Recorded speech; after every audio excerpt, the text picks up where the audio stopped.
Hey everyone, welcome back to Corporate Decoder, the place where we unravel the hidden stories in corporate filings. Today we're diving into an amendment to a filing from Federal National Mortgage Association. Think of it as a little update, a correction, or a clarification from the past. So what is this all about? Well, Fannie Mae, as you might know them, is filing an amendment to two previous reports. These earlier reports were about some important changes in their leadership team.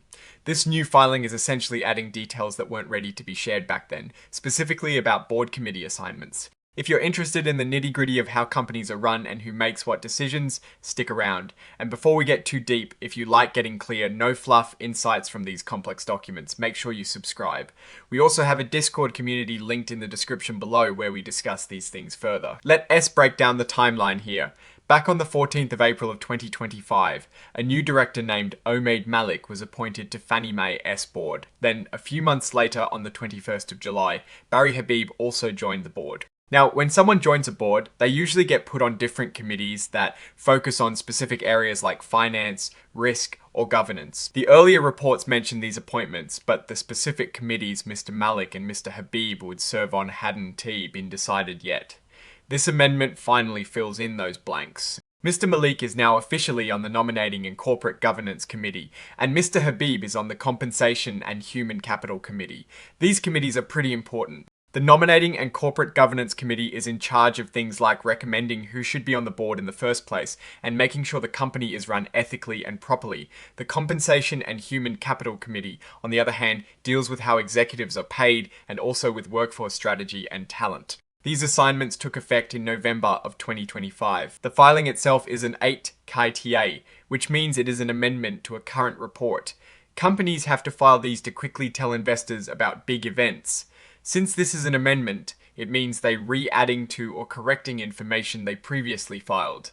Fannie Mae is a federally chartered corporation, and they a major player in the mortgage market. Their role is critical for housing finance in the United States. Now, you'll see a bunch of checkboxes here. These are just to indicate if this filing also serves as notice for other specific types of communications, like those related to securities offerings or other corporate actions. For this particular amendment, it looks like none of those special boxes are checked, so it's purely an update on the board appointments. This part lists securities registered by the company. In this case, it clearly states none and DA for trading symbols and exchanges.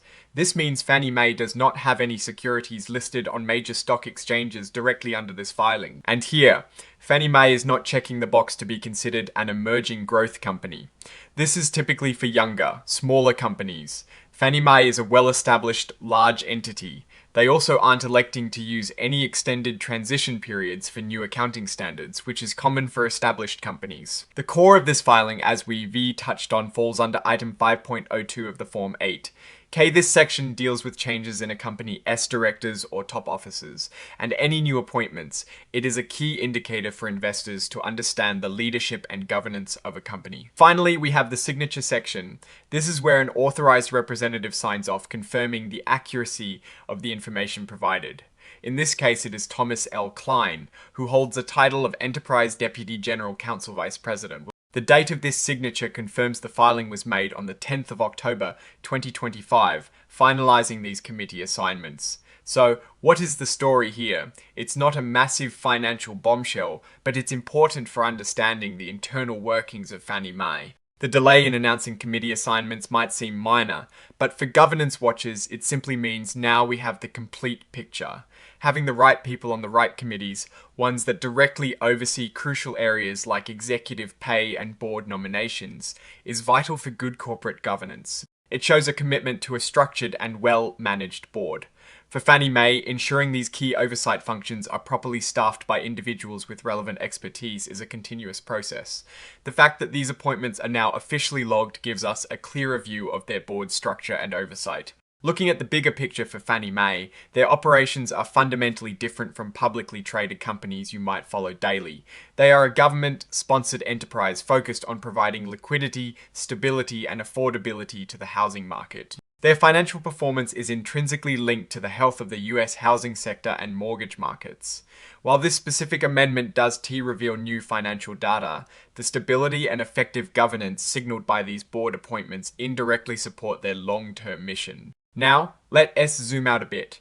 A well-functioning board with committees that have clear mandates and capable members is like a good engine for a car. It keeps things running smoothly and safely. For Fannie Mae, given its critical role in the national economy, this kind of detail, even if it seems small, contributes to overall confidence in its operations. The risk always at a company like Fannie Mae isn't just market fluctuations, but also regulatory changes and ensuring they continue to fulfill their essential public mission effectively. The clarity on committee assignments reduces some uncertainty, demonstrating they are actively managing their board S structure. So, to wrap up this amendment to Fannie Mae, S filing confirms specific committee assignments for 2 recently appointed directors. It's a procedural step, but it completes the picture of their board's structure and oversight mechanisms. While this report doesn't contain financial tables to dive deep into, solid governance is a fundamental strength for any large organization, especially one with such a significant public impact. What is your take on the importance of these board committee assignments? Do you think clarity on these operational details matters to you as an investor or just an observer? Let me know in the comments below. If you found this breakdown helpful, please hit that like button and subscribe for more decoded corporate insights. And don't forget to join our Discord community, linked in the description, for more discussions on these filings and much more. Thanks for watching, and I'll see you in the next video.